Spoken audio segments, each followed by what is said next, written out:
Hey, you girls like video games, right? Duh. And you like Sonic the Hedgehog, don't you? Yeah. And you both love TTRPGs. When she isn't getting me killed. That was one time. A Bandcamp. Wait, what? I don't get it. Good. Anyway, you both love conventions. Yeah!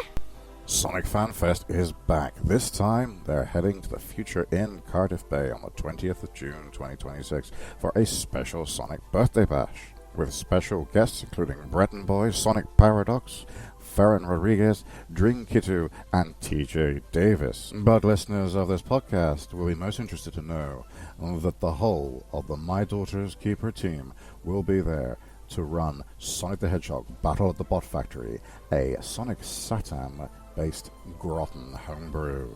So come, enjoy as we perform a live experience on stage. Tickets are available from Eventbrite. All the information is in the link and description. Please do check it out and come join us to celebrate the 35th birthday of the Little Blue Menace.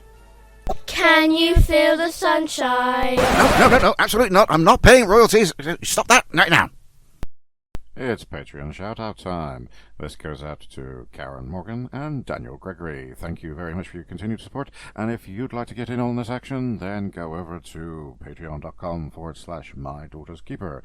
You'll be able to find out all the goodies that are over there. And as always, you'll find out more at the end of the episode. But right now, let's get into the adventure.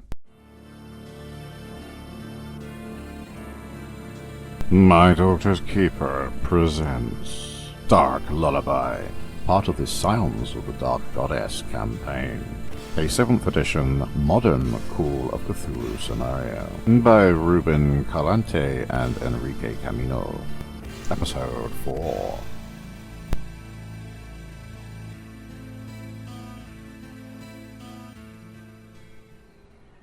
Okay, could we have luck rolls from the three of you just to find out the order of play?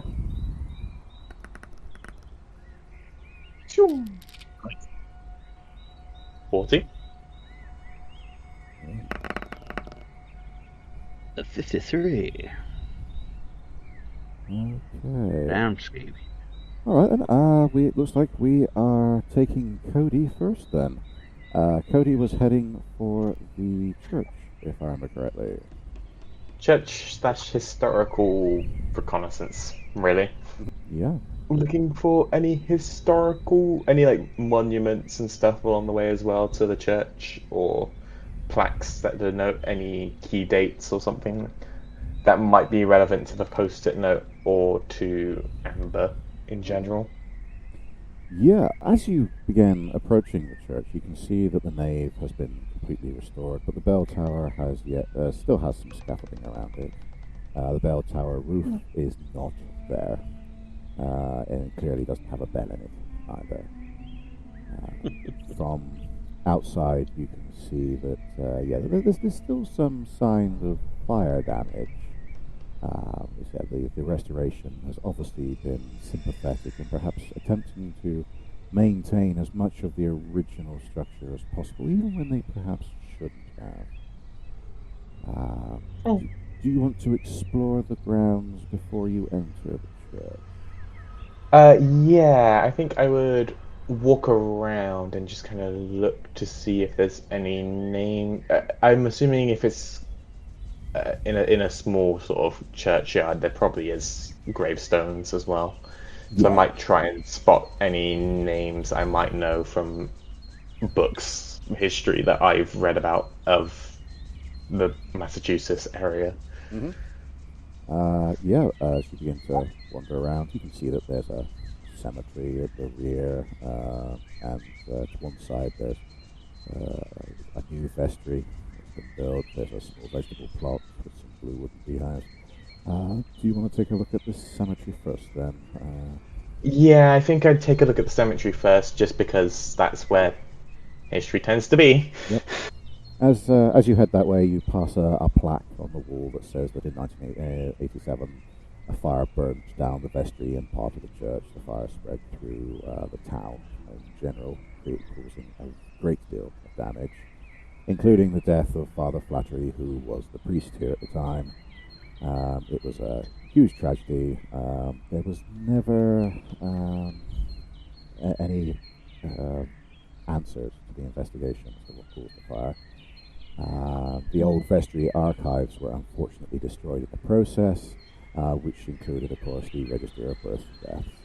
And Arnold Flattery's tombstone is one of the first you come across as you round into the cemetery proper. The first handful that you come across are all relatively new.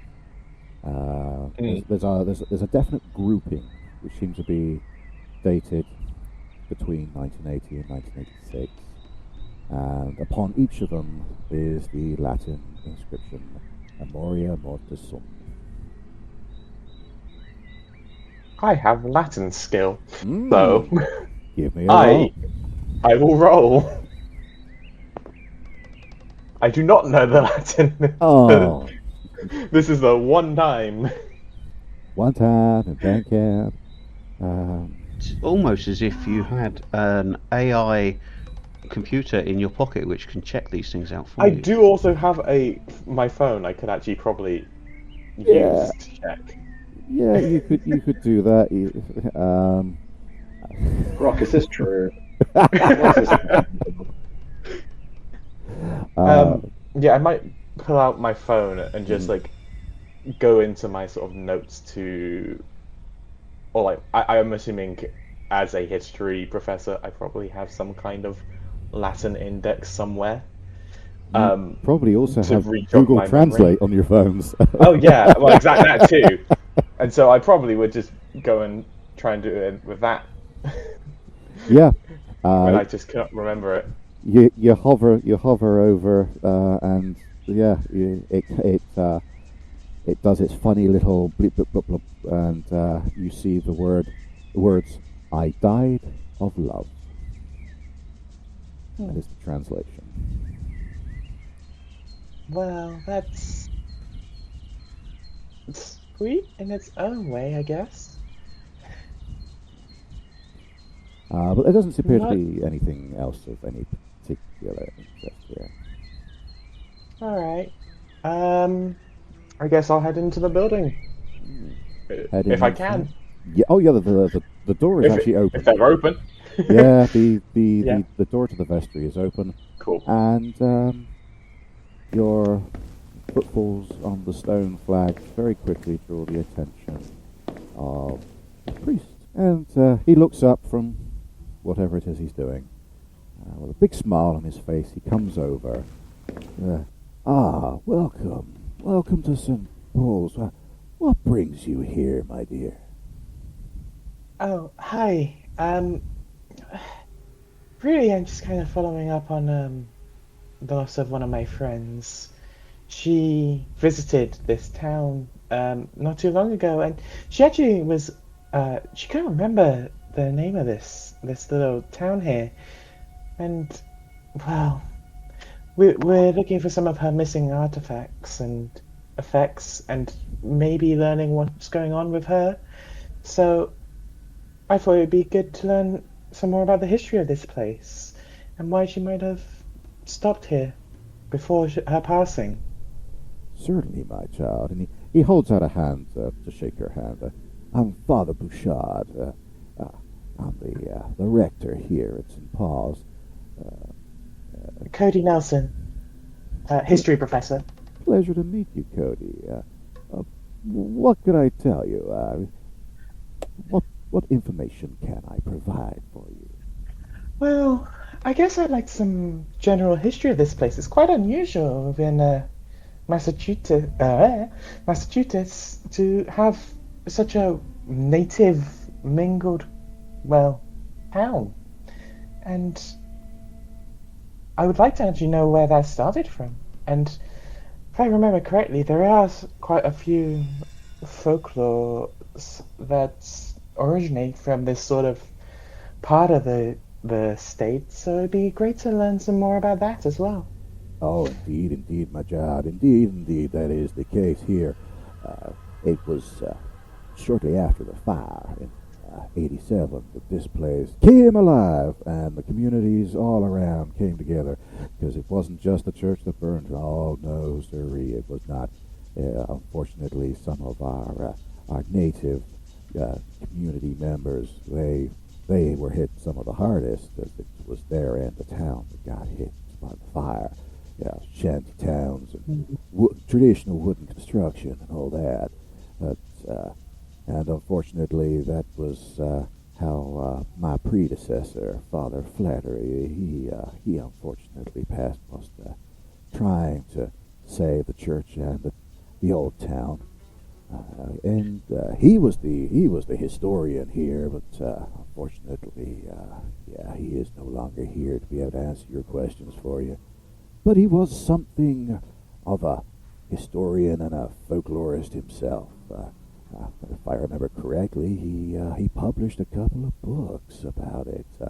I don't know whatever happened to them, but I'm sure you better find something in this here fine town, because we do like us a bit of history around here. That's great. So there hasn't been another father or someone that leads this place between? No, I took over shortly after. I think there was about a 6-month hiatus. We've been working out of the town hall for a long time. Because, the damage to the vestry was substantial, I can tell you. Wow, I can imagine it's good that everything's getting back on track. Could you tell me about there's this clinic that my friend mentioned or had written down that she'd visited somewhere, called Amalthea? Do you know anything about it? I've seen the signs in town. I know very little about it, though. Can't say I've had any dealings with it. No, I don't know a whole lot. Being a man of God, I spend a lot of my time trying to raise funds to help get the church restored and rebuilt. And he pulls out a pamphlet, and he hands you this fundraising flyer. Try and get the church finished, the restoration finished. I see. It's definitely something that seems like it could use some work. The missing bell. We hope to have the bell restored at some point, but it will take time, I'm sure. But we'll get there eventually. I will give him some money. I don't actually have an amount of money in my inventory that I can see that I can give. I would give some pocket change. Yeah. I'd give some money as I'm here. Yeah, that makes sense. Is there some pocket change? And oh, that's very kind of you. I always feel a great sense of regret that I never got to meet Arnold myself.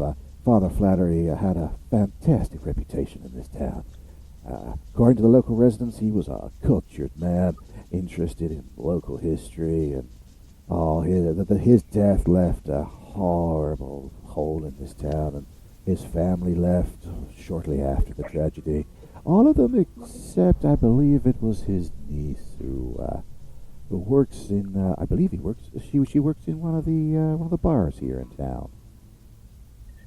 Do you happen to know the exact one? Because it would be great to learn some more about him. If I remember correctly, if memory serves, it was Le Belay Noir. You can't miss it. It's right there on Main Street. Thank you so much for your help. One last thing before I leave, I noticed a lot of the graves had "I died of love" in Latin written on them. Do you happen to know why that is written on so many of the graves? I've often wondered that myself, but since the loss of the records and the fire of '87, I don't think I'll ever get an answer to that one. Aging population around here. Unfortunately, those that were here, they either don't want to remember or would rather not. I guess just a tradition that we must endure with, then. Indeed. Thank you for your time. Oh, you are welcome, child. May the blessing of the Lord go with you. I guess I'll leave. Excellent. I'm gonna head towards the bar, though, instead of towards Yep. our meeting place. And as you make your way towards the bar, I will send a message, though, as to where I'm going, so that people know yes, where I'm going. You have that ability, which is always a Yeah, I have a phone. Yeah, it's actually Helpful. not you. Let's God head bless in. the modern world. And go over to Carmen Peabody. Yeah, the sports store, wasn't it? Sports store, yes. Yes, Austin Sport. As you approach it, it is quite clearly a outdoor sports store. There's a great big canoe hanging outside a traditional Native American design, and a few hunting trophies under the awning as you approach, and the traditional bell as you enter, and you find yourself in a hunting, fishing, outdoor sports store. And it's not a very big place, but there is plenty of wares on display. There's a bit of ambient background sound. It sounds like there's a television going on, but somewhere in the store, you can't quite see where. But you do hear that every couple of minutes, the program being played gets interrupted by offers for fish bait. Very quickly, a gentleman pops up from somewhere behind the scenes. Let me just find him. We'll get a good look at this guy. He pops up from behind the till. Morning. What can I do you for? Looking for something special? Good morning. Are you the manager, the owner? I am indeed. He extends a definite solid hand to shake. And Fred Winter, I am the proprietor of this fine establishment. What are you in the market for, friend? A little bit of information, if I can. I flash my badge at him. My name's Peabody. I'm working down a little bit down south. I am investigating an unexplained death in my jurisdiction. I show him a picture of Amber. This lady, according to her credit card receipts, spent some money in your store to the sound of $170 on, let me just check my notes, the 7th of August this year. I wonder if you could check your records for me and see what it is that she purchased. He makes a smooth slide over to a computer facing towards him, and very, very definitely out of view of you. And as he begins clicking away, 7th of August, you said? 7th of August, that's correct. At least that's when her card was charged. Yeah, let's have a look. Calling up my receipts and payments for a Kelman, you said? Uh-huh. Amber Kelman. Yeah, here we go. Interesting and eclectic mix, but not anything unusual for these parts. People coming in and venturing out into the wilds. I suppose you noticed the beautiful woodland all around us here. Indeed I did. Indeed I did. It's fantastic Much outdoor heavier. country. What was that, sir? Absolutely fantastic outdoor country for all of your sporting requirements. Oh. Should we have any need to venture out into the woodlands, I surely will be outfitting myself in your fine establishment. What was it, please, that Amber purchased from your stall? Right, let's have a look at this receipt here. We have one powerful... It would be very helpful if you could print me out a copy of that receipt, that receipt. That would be most helpful indeed. Okay. He takes his fingers off the keyboard and the mouse, crosses his fingers, and leans in on the counter next to you. You wouldn't happen to have a warrant for that, would you? This is an official police investigation for into the death of a person within my jurisdiction. Um, do you really want me to get a warrant from the local justices and come in here and tie up all the length of time that it's going to take to do a thorough search on your computer and your database and have open access to all of that information when all I need from you is just a few little itty bitty bits of information on what Miss Amber purchased from you? That's my intimidation roll, by I the was way. going to say, I took that as being an intimidate, yes. He does back up and says, just bear with me one second. That's well under half. Yeah. Not quite a quarter, but well under half. So.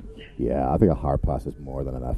He very quickly, you hear a printer whirring up underneath the counter, and he very quickly flips over the piece of paper onto the counter for you, on which is listed a powerful LED torch, several energy bars, a compass, and perhaps more importantly, a 9mm Glock pistol with ammunition, which, according to the receipt, he didn't fill in the license information for.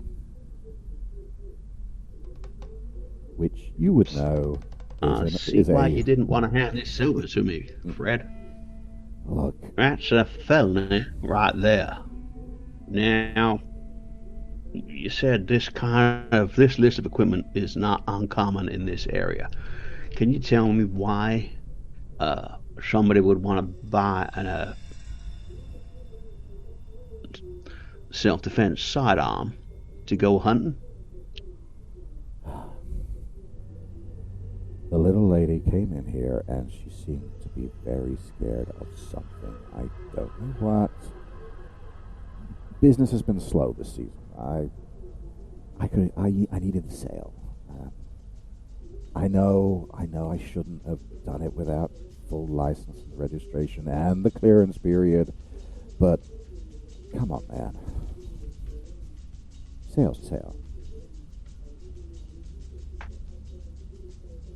Officer in this jurisdiction, so I'm not really interested in, unless I have to be, of course, in the details of your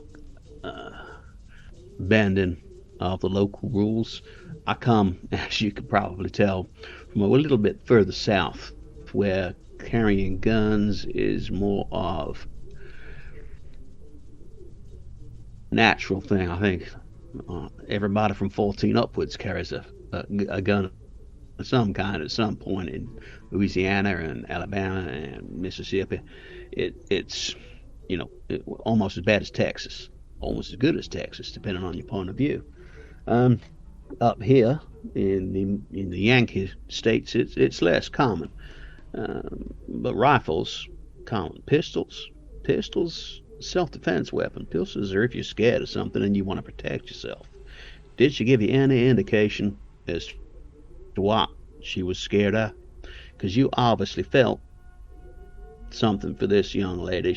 You felt she needed protection. You needed the sale. I get that.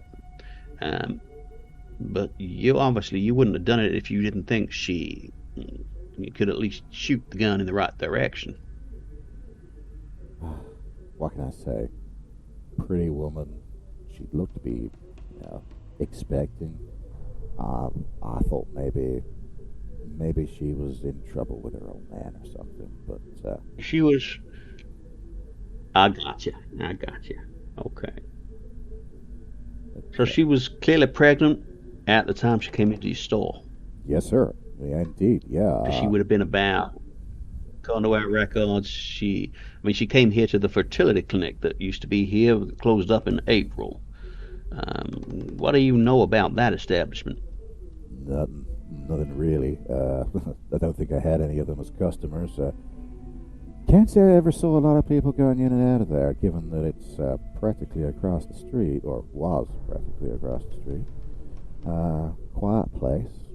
Few medical types going in and out, but yeah, it seemed to be a bit of a ghost place. You know, it existed in town, but nobody really paid attention to it until it closed up shop.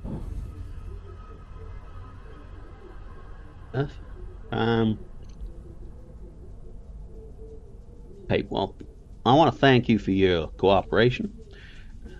Unless it becomes necessary, I will not be telling your local sheriffs about your transactions. This will stay just between us. I may pop back in later and have a couple more questions once I've done a little bit more looking around, because I have a feeling that something that happened in this town was key to this young lady's unusual demise. And one more thing before I go.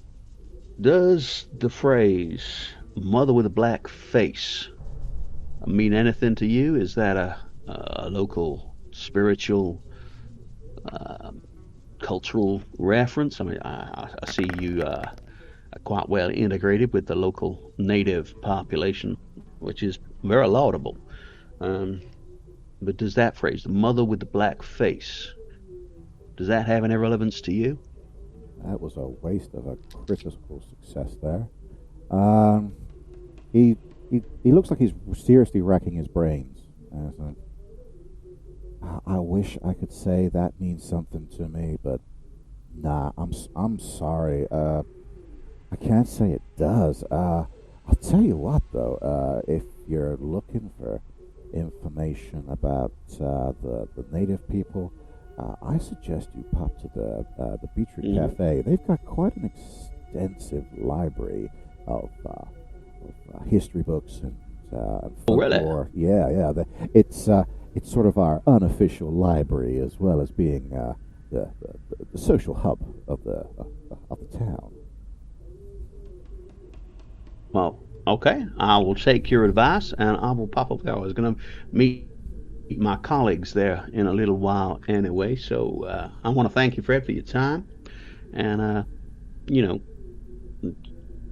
be a little bit more careful. If one of your local sheriffs had come in and got this, if I'd had to come in with a warrant, this would have been a serious matter. But I'll keep it just between us for the now. Okay, my friend? Thank you very much, sir.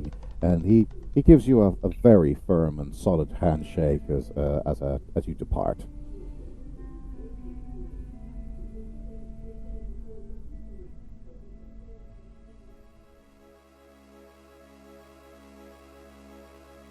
Thank you for listening. We hope you enjoyed the chaos as much as we did. Don't forget, new episodes drop every Sunday and Wednesday, so there's always more trouble just around the corner. If you'd like to dive deeper, you can join us over at the My Daughter's Keeper Patreon. You'll get access to a growing library of exclusive scenarios you won't find anywhere else, entry to our members-only Discord community, and even the chance to take a seat at the table at our backer-only games. Until next time, keep your wits about you, your dice within reach, and just try not to make things worse.